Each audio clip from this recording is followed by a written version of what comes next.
Muchas gracias, maestro Jorge Gómez. Muy buenas noches. Tengan todos ustedes, estimados colegas, estimados amigos. Es un gusto de verdad para este grupo de trabajo, Buró Jurídico Investigador, el poder estar nuevamente con ustedes retomando este ciclo de pláticas conocidas como Bohemia Jus, donde pues ya en prácticamente 4 años de trabajo que tiene este grupo, hemos venido destacando nosotros aspectos importantes, aspectos trascendentes en la historia de nuestro país. Desde luego con el enfoque legal, aportaciones que hemos tenido de diversos personajes, tanto en la consolidación del Estado mexicano como de manera particular en lo que es la consolidación en lo que es en este caso la estructura legal de nuestro país. Estamos en el mes de septiembre y pues obviamente es el mes de la independencia. Ahorita yo quisiera aclarar un poquitito esa parte y ser un poquito más extenso en ese sentido. Y hay aspectos que muchas veces se pasan por alto, aspectos que no se les ha dado la importancia debida. De entrada, quisiera hacer yo una pequeña aclaración. Todos nos vestimos de México el día 15 de septiembre festejando nuestra independencia nacional, cuando en realidad, pues el inicio de la guerra de independencia tiene lugar el día 16 de septiembre, no el día 15 de septiembre. Eso se debió a una situación del cumpleaños del entonces presidente Porfirio Díaz, quien entonces pues le da un poquito más de realce al día 15. Pero también hay que aclarar una segunda parte. La independencia de México no se da el 16 de septiembre de 1810. Ese día inicia una guerra que dura exactamente 11 años, 11 días, porque en realidad la consumación de nuestra independencia nacional se va a dar un 27 de septiembre de 1821 con la entrada del ejército trigarante a la Ciudad de México, y al día siguiente, 28 de septiembre, es cuando se firma finalmente el Acta de Independencia. Bien. Estamos entonces en el mes de la patria. Eso pues es algo que nosotros no podemos pasar por alto.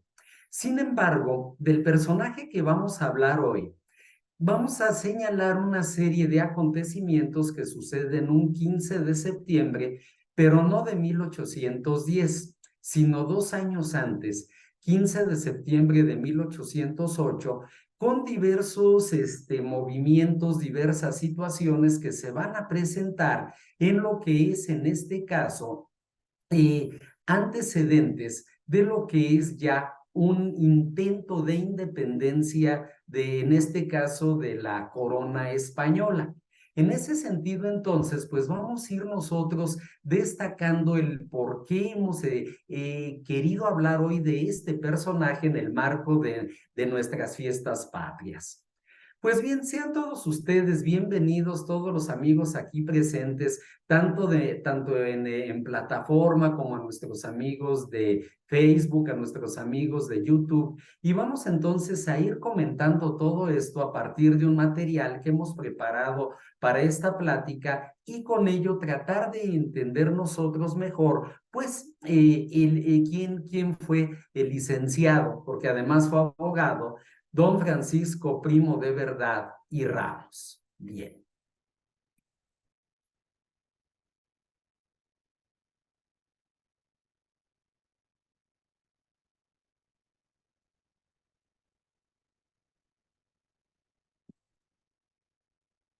Aquí vamos a ir combinando una serie de comentarios, no solamente del licenciado Primo de Verdad, sino de algo que considero yo relevante, de tratar de entender, tratar de asimilar en el camino de lo que fue no solamente el inicio, no solamente la consolidación, sino el seguir reforzando a lo largo de todo este tiempo histórico lo que es el sentimiento nacional, lo que es una verdadera independencia. Y con esto me quiero referir yo a algo que vamos a denominar o a tratar de entender como el sentir criollo.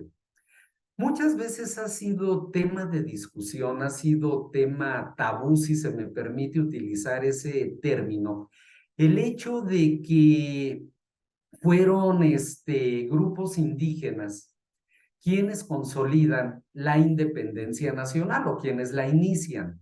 La realidad de las cosas es que el movimiento que vamos a comentar el día de hoy, como lo fue también la Junta de Querétaro, donde intervienen don Miguel Hidalgo y Costilla, la corregidora Josefa Ortiz de Domínguez, su esposo don Miguel Domínguez, Epigmenio González, Ignacio Allende, algunas personas que se reunieron en ese momento y son personas criollas. Y el personaje que vamos a comentar hoy también es criollo. Entonces, ¿qué debemos entender en ese sentido? No podemos entender ni la independencia de México, ni el desarrollo de México como país en el camino posterior, siglos XIX, XX, incluso siglo XXI, que es en el que nos encontramos, si no entendemos previamente qué es el sentir criollo, qué es este término de criollo y por qué lo quiero yo tomar para esta plática del día de hoy.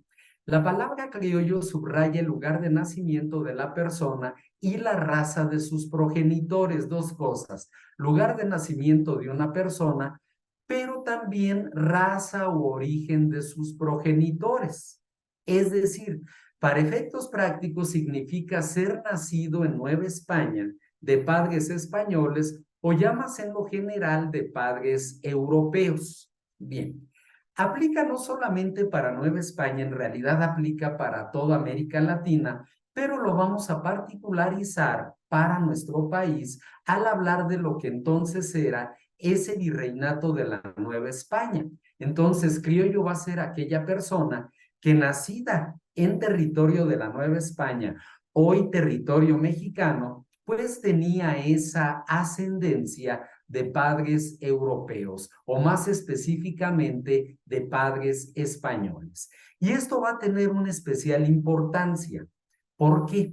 Porque esos primeros criollos, por la misma razón de que su posición y su prestigio se basaban en las hazañas realizadas por sus padres en las nuevas tierras conquistadas, estaban también orgullosos de su ascendencia hispánica. ¿A dónde quiero yo llevar el sentido de esta plática? Bien, esto nosotros debemos de entenderlo de la siguiente manera. Perdón. Hablamos nosotros de personas que aun siendo hijos de españoles, y aquí sí quisiera yo particularizar de españoles, nacen en territorio de Nueva España y van creando una identidad propia que desde luego se basa en lo que son, en este caso, ese antecedente histórico, pero también en lo que es ya un sentimiento de arraigo a esta nueva residencia, a la residencia de lo que hoy es territorio nacional. En ese sentido, entonces, estoy orgulloso de mis raíces españolas, de esas hazañas realizadas por padres, pero también voy creando ese sentimiento de identidad hacia esa nueva tierra en la cual yo me he arraigado. Y vamos a profundizar un poquito en ello y cómo fue una situación, si se puede decir, de discriminación o de falta de oportunidad para este sector criollo, lo que fue gestando el movimiento de independencia. Bien, como ya lo hemos dicho antes, los mismos conquistadores, sus descendientes, agregaron a sus hazañas conquistadoras de sus padres, muchas veces hasta títulos imaginarios de nobleza. Hay que entenderlo. Aun cuando España hoy en día sigue siendo una monarquía y existen los títulos nobiliarios y han existido a lo largo de los siglos, no toda la gente española es noble. Y muchos de esos títulos nobiliarios se ponen incluso en duda, o las hazañas que dicen haber tenido algunos de sus ascendientes. En ese sentido, ha habido cierta fantasía en ese sentido. Por eso hablamos de títulos imaginarios de nobleza en sus padres y ascendientes, afirmando que procedían de familias españolas antiguas, de viejos y buenos cristianos, o lo que es lo mismo, que eran hidalgos, hijos de alguien que tenía cierto abolengo y estima social en sus antecedentes. Incluso el mismo Hernán Cortés presumía que allá en Medellín, en la zona de Extremadura, en España, pues él era precisamente hijo, descendiente de hidalgos de aquella región. Gentes, vamos a decirnos nosotros, de una nobleza baja, que a lo mejor habían tenido algún hecho relevante, y que, pues, lo voy a decir de una manera muy coloquial, muchas veces hasta vivían del cuento.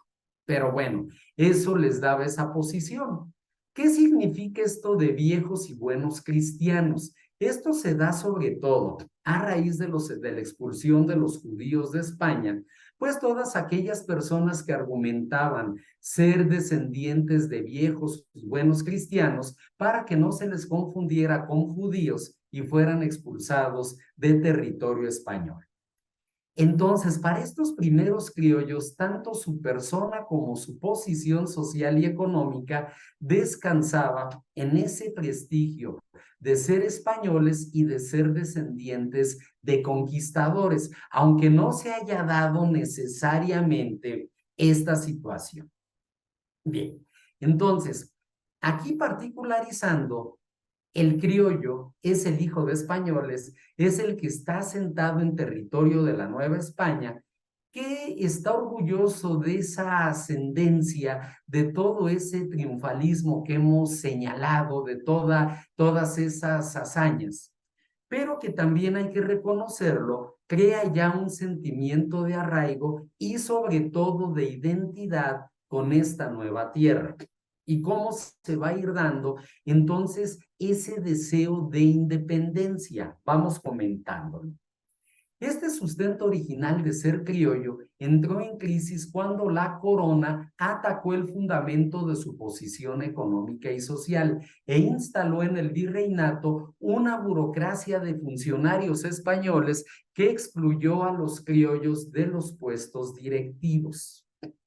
Traduciendo nosotros al español, estimados amigos, esto que aquí se comenta es algo muy sencillo. El ser criollo de alguna manera me marginaba para ocupar ciertos puestos importantes en lo que era el virreinato de la Nueva España. Todos los virreyes sin excepción, y fueron 300 años de virreinato, todos fueron españoles peninsulares, todos fueron españoles nacidos en España. Y no solamente para el cargo de virrey, de intendente, de capitán general, de titular de alguna audiencia, de juez, etcétera, etcétera. De todos esos cargos, pues fueron asignados españoles. Los criollos no tenían oportunidad de ejercer esos cargos, y eso entonces crea ese sentimiento de marginación que he venido comentando, que he venido destacando. Así, ese resentimiento en los criollos por el continuo deterioro de su posición social se expresó en una animosidad acerba contra los gachupines, y ahorita vamos a comentar un poquito en ese sentido. Es decir, los españoles que venían a hacer la América, ahorita vamos a comentar también qué es esto de hacer la América, que permanecían unos cuantos años en ella y regresaban a España enriquecidos. No quisiera yo, antes que nada, quiero aclararlo, y antes que nada uno tiene que ser respetuoso, el utilizar aquí el término del gachupín, no lo quiero manejar como un ataque a la gente española.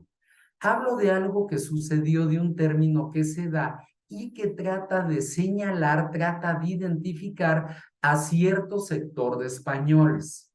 Surge esa animadversión ¿Contra quién? Contra aquellos que se denominaban gachupines, es decir, gentes de poca, nula, escasa preparación que venían a hacer la América.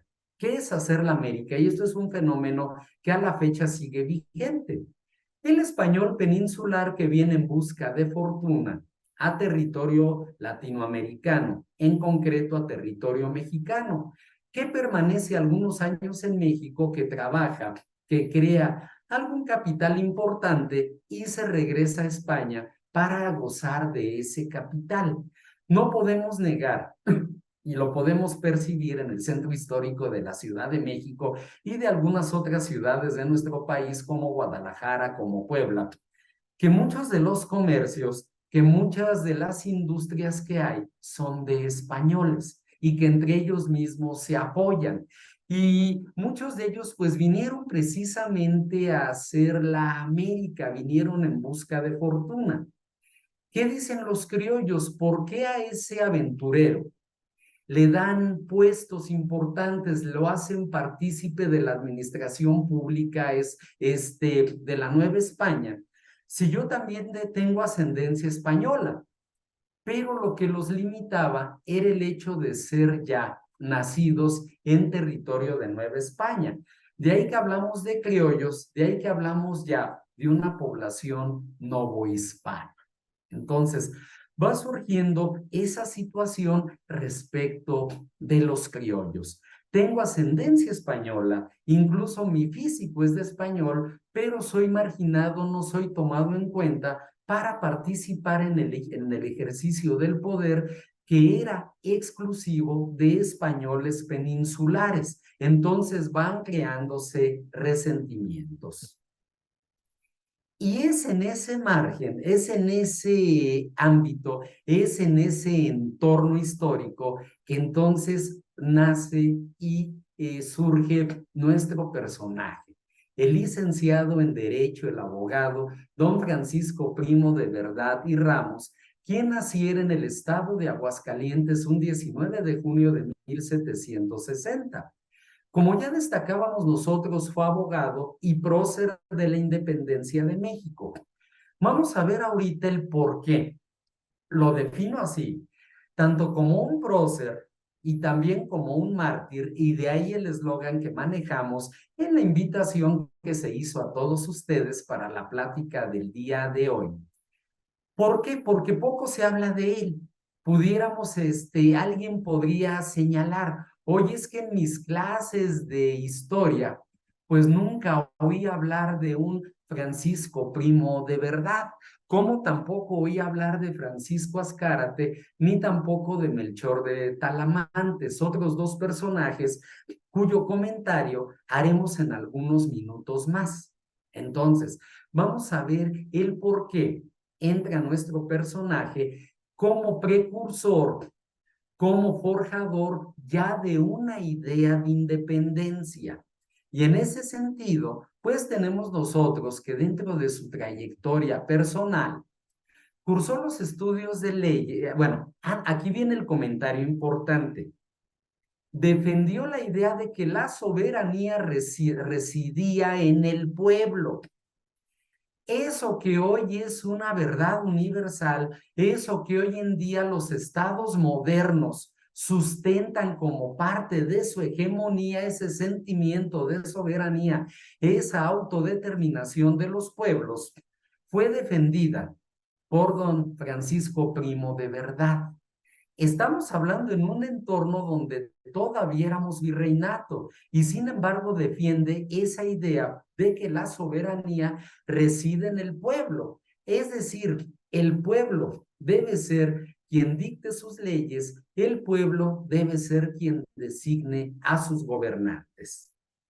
Este personaje singular cursó los estudios de leyes en el Colegio de San Ildefonso en la Ciudad de México, lo que después fue la Escuela Nacional Preparatoria, hoy Museo Universitario, y obtuvo el título de abogado, el título de licenciado en Derecho en 1784 del Real Colegio de Abogados. Véase aquí cómo pues se utilizan todavía este tipo de adjetivos como real. Estamos hablando todavía de tiempos donde éramos parte de la corona española.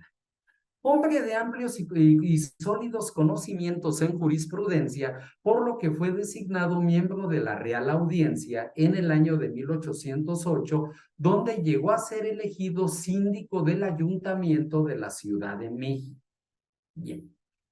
De lo que es la audiencia, una institución plenamente española, llegamos al ayuntamiento que tiene matices propios nuestros. Aquí ya estamos hablando de una institución muy importante, lo que es el antecedente de los actuales ayuntamientos en los municipios, en las ciudades. Él fue entonces electo síndico. Hoy en día el síndico es el representante legal del municipio y entonces como reconocimiento a esa trayectoria y a esa capacidad, destaco no solamente el que haya sido miembro de la Real Audiencia, sino sobre todo el que haya llegado a ser síndico de la Ciudad de México, y es ahí precisamente donde entra la aportación de nuestro personaje.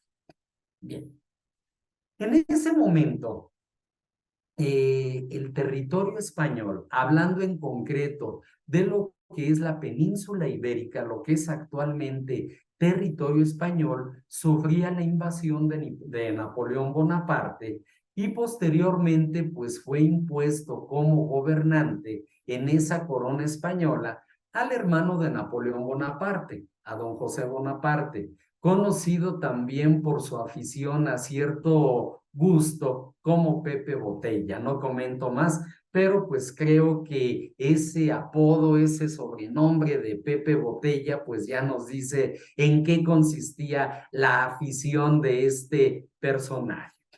Entonces, al saberse ya en Nueva España la invasión de España por las tropas francesas al mando de Napoleón Bonaparte y el cautiverio de la familia real, Primo de Verdad y el regidor también del Ayuntamiento de la Ciudad de México, Juan Francisco Azcárate, propusieron al virrey Iturrigaray convocar a todos los ayuntamientos de la Nueva España a juntas encaminadas a formar un gobierno provisional apoyado en el pueblo. Veamos entonces esto qué importante es. Estamos hablando de una estructura, estamos hablando de algo muy concreto, que si hubiera prosperado, a lo mejor la historia de una guerra de independencia y una consumación de la guerra de independencia hubiera sido totalmente distinta a lo que nosotros conocemos. Juntas formadas por los miembros de todos esos ayuntamientos, apoyados en el pueblo. Esa parte que en el derecho constitucional es importantísima. La soberanía reside originariamente en el pueblo y será el pueblo quien decida su destino. Será el pueblo en donde resida esa autodeterminación. Veamos entonces qué importante fue ese movimiento. Debido entonces a esta guerra que se tiene con Francia, las colonias españolas fueron profundamente explotadas por las autoridades españolas que extraían de ellas recursos para resistir la embestida napoleónica. Es triste que no solamente las riquezas que se llevaron de Nueva España durante 300 años, sino de lo que es el virreinato del Perú, el de la Nueva Granada, que hoy es Colombia, el del Río de la Plata, pues que hoy es Argentina, en realidad servían para financiar guerras que tenía la corona española en Europa. Y aquí pues obviamente se dispuso todavía más de más recursos para hacer frente a esa invasión napoleónica y al pintoresco personaje Pepe Botella que ya comentábamos nosotros. ¿Quiénes entre muchos participaron en estas juntas? Ya hablábamos de Juan Francisco Azcárate, ya hablábamos desde luego de don Francisco Primo de Verdad, pero hablamos también de un peruano, de un fraile mercedario, que fue Melchor de Talamantes, de pensamiento liberal, que veía en aquella crisis, la crisis que se vivía en España, una verdadera oportunidad de completa independencia de la metrópoli colonial. Veamos entonces lo importante que resultan aquí, estimados amigos, las coyunturas históricas. Ese momento como una posibilidad de poder ya pronunciar una independencia. Hay momentos interesantes. En alguna plática posterior que lleguemos a tener en Bohemia Jus, hablaremos, como ya lo hicimos también en su momento, de lo que fueron las Cortes de Cádiz del año de 1812, la Constitución de Cádiz de ese año y cómo hubo la participación de diputados novohispanos en dicha constitución, aun cuando era una constitución española, se permitió la participación de diputados novohispanos, entre ellos Fray Servando Teresa de Mier, en realidad Fray Servando de Teresa y Mier, y también de don Miguel Ramos Arizpe, a la postre el padre del federalismo en México. Entonces, fue tratar de aprovechar esa coyuntura. Y ahí está entonces también la participación de Talamantes, alguien que sin haber nacido en lo que hoy es territorio mexicano, se le debe también pues el homenaje y el reconocimiento por haber participado precisamente en estas juntas, en este ideario de independencia. Y entre sus propuestas estaban la formación de un congreso y de plano la autonomía de la Nueva España. Quisiera también extender un poquitito el comentario en relación a lo que es el Congreso. Uno de los principios fundamentales del Estado federal es el de la división de poderes. Poder legislativo, poder ejecutivo, poder judicial.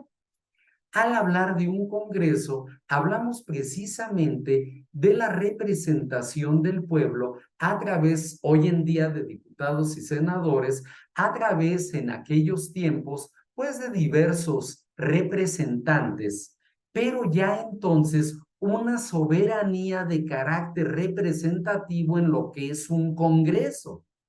Con eso entonces, pues dejamos nosotros de lado aquella situación de la concentración del poder en una sola persona.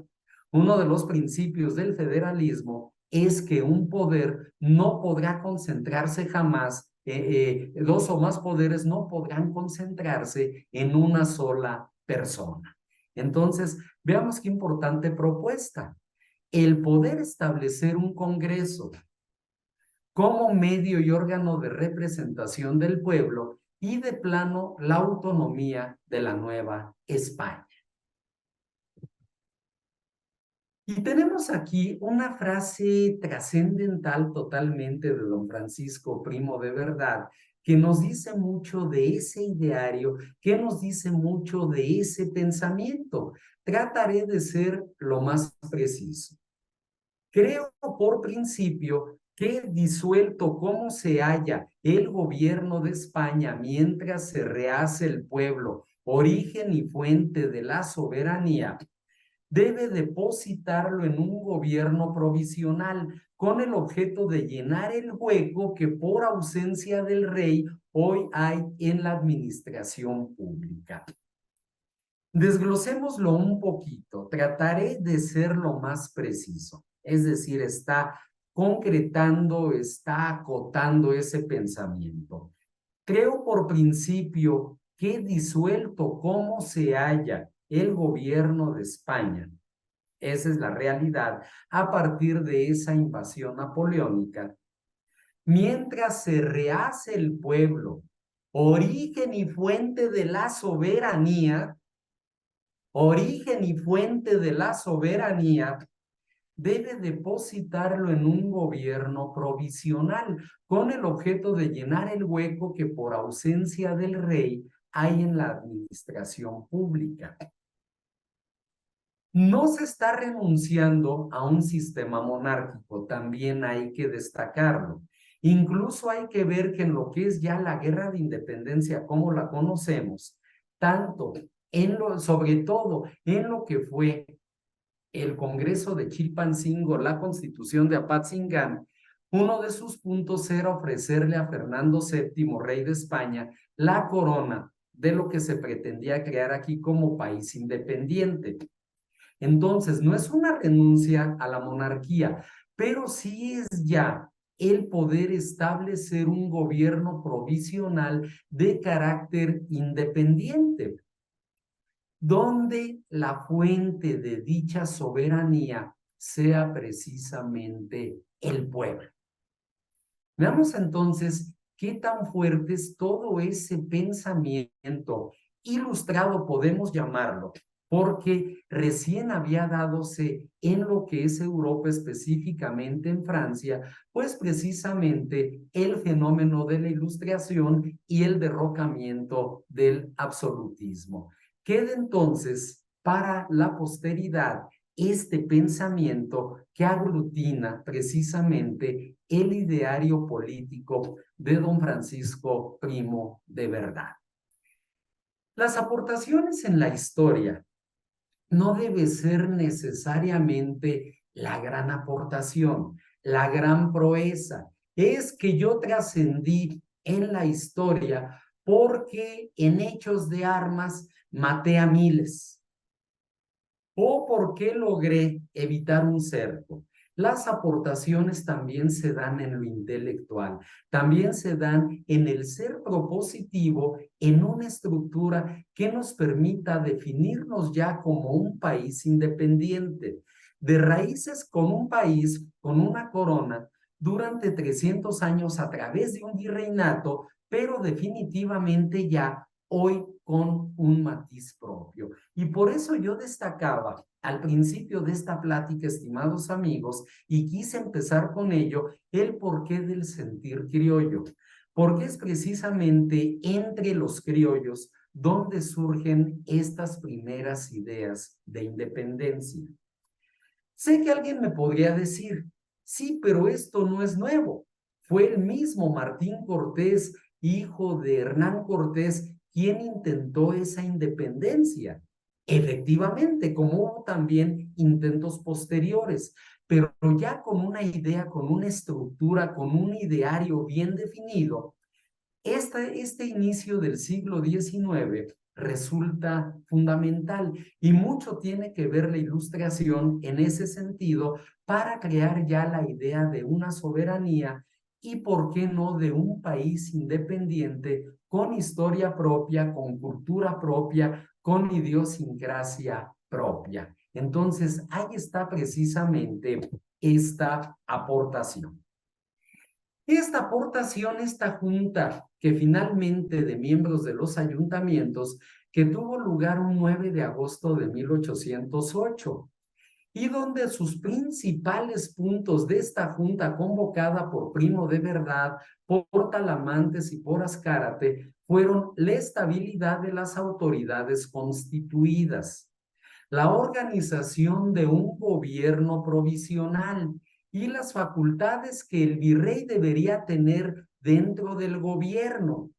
Es decir, se está limitando también la facultad del virrey, buscando precisamente romper ese absolutismo. Entonces, hablamos de una estabilidad, hablamos de una organización, una estructura ya de carácter burocrático en ese gobierno provisional y las facultades que el virrey debería de tener. No estamos quizá renunciando todavía a un virreinato, pero sí estamos nosotros ya tratando de establecer precisamente una estructura ya con cierta independencia. Esta postura no fue del gusto, obviamente, de los españoles en Nueva España. Hablo de los españoles del peninsular, de ese que, como comentábamos al principio, venía a ser la América. Este grupo de españoles temían que la idea de autonomía y de autogobierno fuera asumida por los pueblos originarios de lo que hoy es México, levantándose estos en una revolución contra los terratenientes que los explotaban.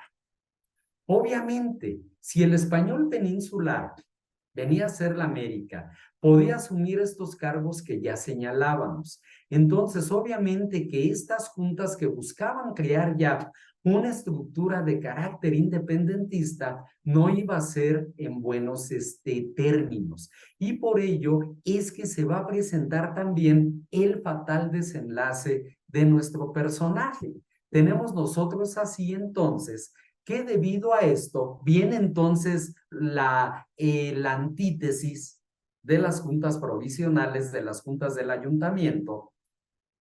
Debido a esto se formó el grupo de patriotas de Fernando VII, bajo la coordinación de un hacendado que se llamó Gabriel Joaquín de Yermo, tomando la casa del virrey, y eso es algo que también poco se comenta, un 15 de septiembre de 1808. Por eso digo, septiembre, perdón, es rico en nuestra historia patria, pero no solamente por la historia oficial, sino también por esta parte. Se toma entonces la casa del virrey este 15 de septiembre de 1808. Apresan al virrey y lo colocan en su lugar a Pedro de Garibay. Y es un 16 de septiembre donde Azcárate, Primo de Verdad y Talamantes fueron aprehendidos en medio de una represión cuyo lema, un lema que también trasciende en la historia, fue encierro, entierro o destierro. Es muy clara, es fuerte esta frase, encierro, entierro o destierro, era lo que este grupo de patriotas, lo entrecomillo, patriotas muy cuestionable, de Fernando VII pedían para nuestros tres personajes. Y la suerte de estos tres presos políticos fue en principio la misma. Los tres fueron apresados. Pero de los tres, solamente Juan Francisco Azcárate y Lezama sobrevivió para haber consumada la independencia. Los otros dos personajes no fue así.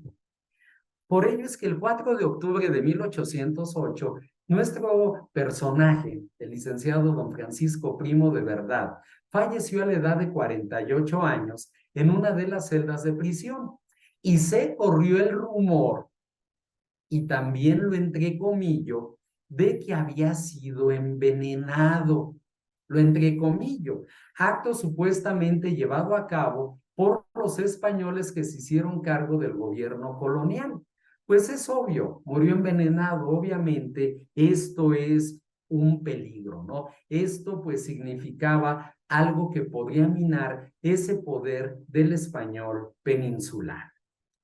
Yo quisiera, estimados amigos, y ya que es una plática bohemia yus, como tantas que hemos venido teniendo a lo largo de estos 4 años de trabajo en este grupo de Buró Jurídico Investigador, que sea precisamente eso, una plática de sábado por la noche, donde ya todos estamos relajados, dejamos un poco esa presión y esa tensión que nos da la semana laboral.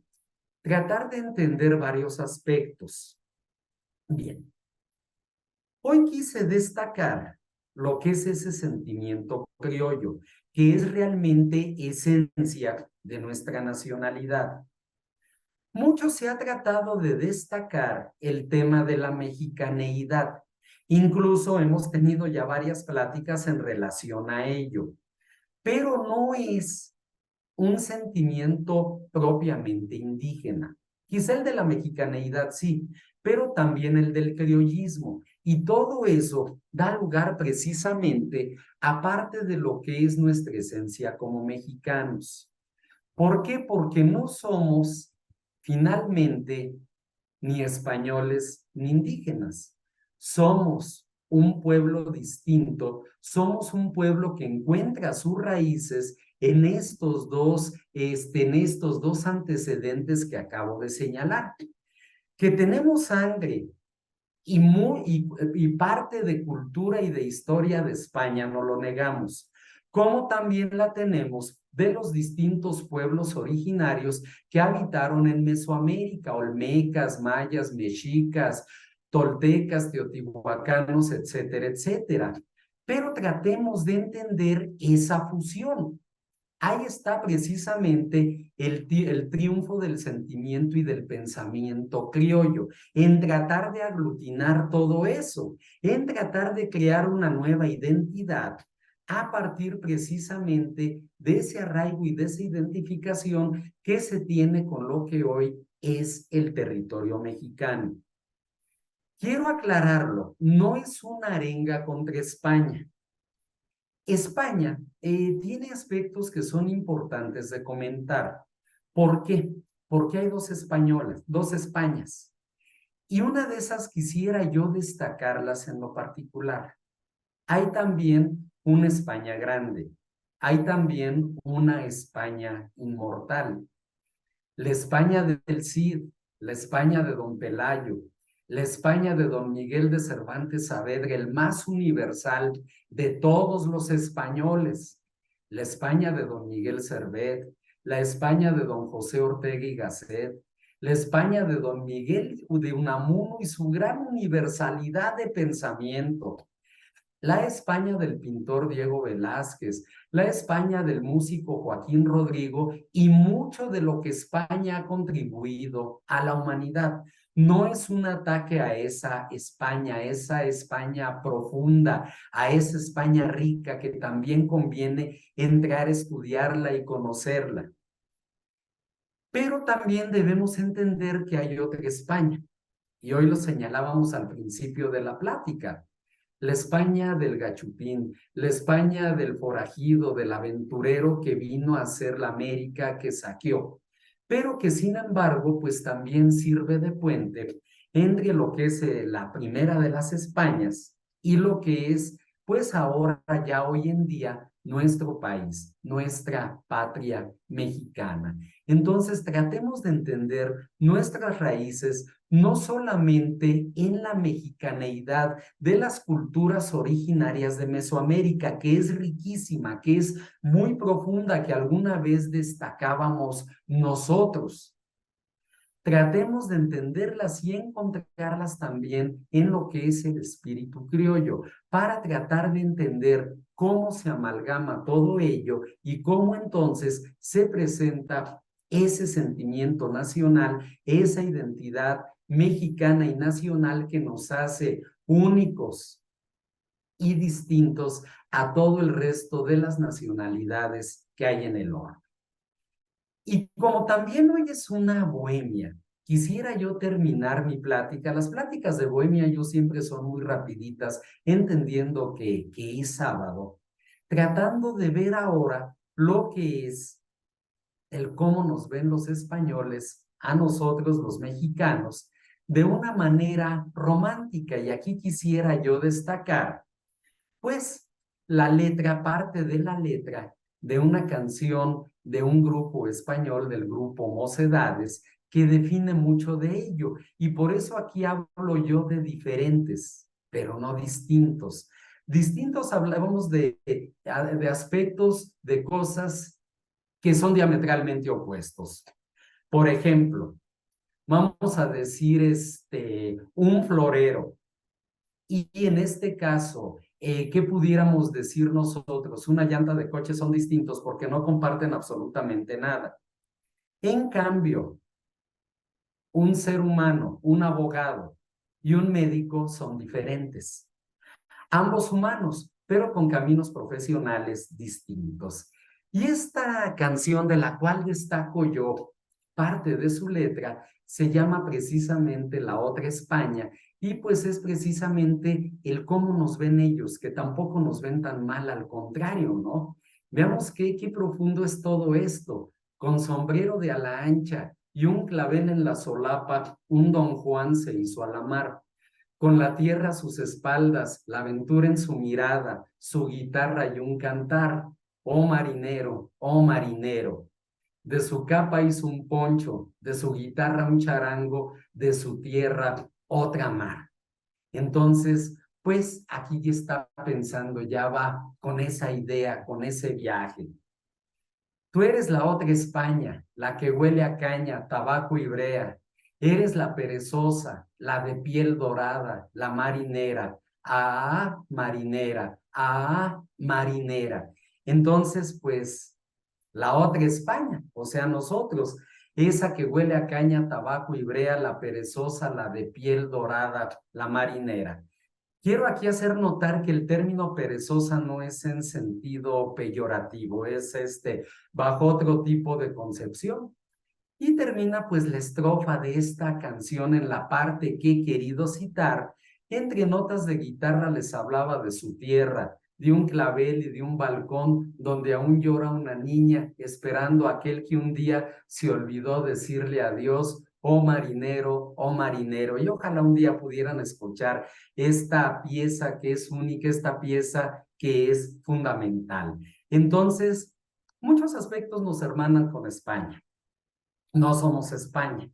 Este mes festejamos la independencia de España, pero sobre todo, y es la parte que hemos querido consolidar eh, en todas estas pláticas de Bohemia Yus de forjadores del Estado mexicano, es precisamente la consolidación de de nuestra independencia y de nuestra identidad nacional, que nos debe hacer ser únicos e irrepetibles.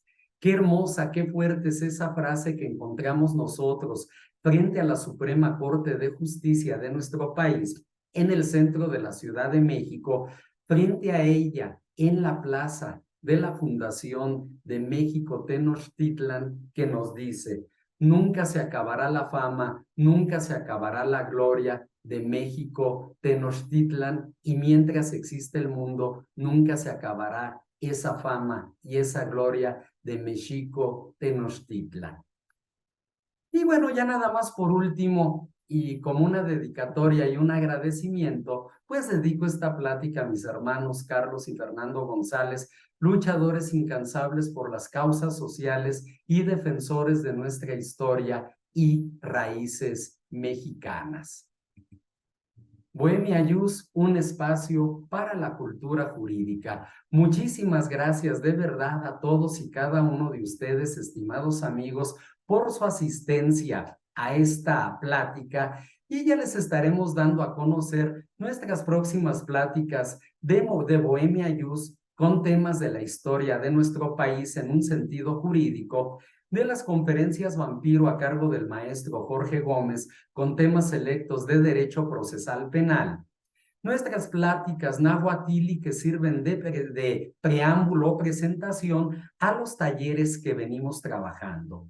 Este lunes terminamos nuestro taller de derecho sucesorio y ya les estaremos dando a conocer nuestros próximos talleres que en materia civil, mercantil, familiar y agrario corren a cargo de un servidor. Muchas gracias y quedo a sus órdenes. Muchísimas gracias, maestro José Miguel González. Bueno, ¿qué les puedo decir? Un gran viaje que hicimos a la historia de la época de los inicios de la Guerra de Independencia. Y bueno, pues como él bien lo comenta, hay otros actores que no conocemos, pero bueno, ya en un futuro muy próximo, el maestro José Miguel González ya nos hará más enriquecer estos temas y bueno, y conocer esos otros invitados que tendremos más adelante.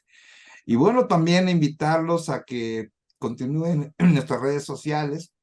Nos pueden encontrar en Facebook como Buró Jurídico Investigador, en YouTube como Buró Jurídico Investigador. Todas las actividades en redes sociales son totalmente gratuitas y bueno, cualquier situación al respecto, pues ya conocen los medios o que den inscribirse a nuestro canal de YouTube, inscribirse a nuestra página de Facebook y bueno, pues ahí estaremos hoy, mañana y siempre. Alguien que tenga una duda, en este momento voy a abrir micrófonos, que alguien quiera compartir algún tema, algo relacionado con lo que vimos el día de hoy. Ya en este momento pueden ustedes abrir su micrófono y alguien tiene una duda, adelante por favor.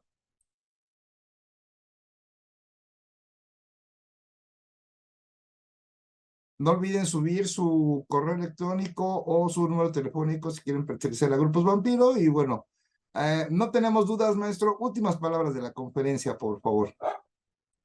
Claro que sí, maestro Jorge Gómez, pues agradecer la presencia de todos y cada uno de ustedes, Destacar, pues, la gran presencia que seguimos teniendo nosotros de nuestros amigos de la provincia. Afortunadamente, pues, ya hemos abarcado las 32 entidades federativas, incluso, pues, la asistencia de personas que nos han visitado de otros países. Destaco hoy en lo particular la presencia de la licenciada Geraldine Camacho, juez federal en Michoacán, la presencia también de amigos del estado de Colima, del estado de Nuevo León, que es donde yo resido, y de tantos y tantos amigos que nos acompañan siempre en nuestras pláticas. Termino con esta frase de un poeta que fue don Manuel Benítez Carrasco, que decía: vestirse de charro es vestirse de México, vestirse de charro es vestirse 2 veces de caballero, invitándolos a que sintamos verdaderamente nuestra independencia nacional, más allá de un festejo eufórico. Veamos y seamos conscientes de todas aquellas personas que aportaron ese granito de arena para hoy disfrutar de una independencia nacional consolidada. Somos el resultado de ese devenir histórico. Por eso destaco siempre la importancia del tema histórico. ¿Por qué? Porque nos debemos a nuestra historia, y un país que no conoce su historia está condenado a repetirla. Destaco también hoy en la presencia del licenciado José Luis Sánchez Barragán, de la integrante de lo que es el Congreso de la Ciudad de México, y de tantos y tantos amigos que nos hicieron favor de estar hoy presentes. Una excelente noche para todos y esperemos vernos en la próxima. Muchas gracias. Gracias, buenas noches, maestro. Hasta luego. Muy buenas noches, licenciada. Qué gusto. Muchas gracias. Muchas gracias por su presencia. Esperamos en la próxima WMIUS y en las diversas actividades que realiza este grupo de trabajo Buró Jurídico Investigador. Muchas gracias. Abogado. Hasta la Buenas próxima. noches. Excelente noche a todos. Igualmente, gracias. Gracias igualmente a todos. Gracias, igualmente.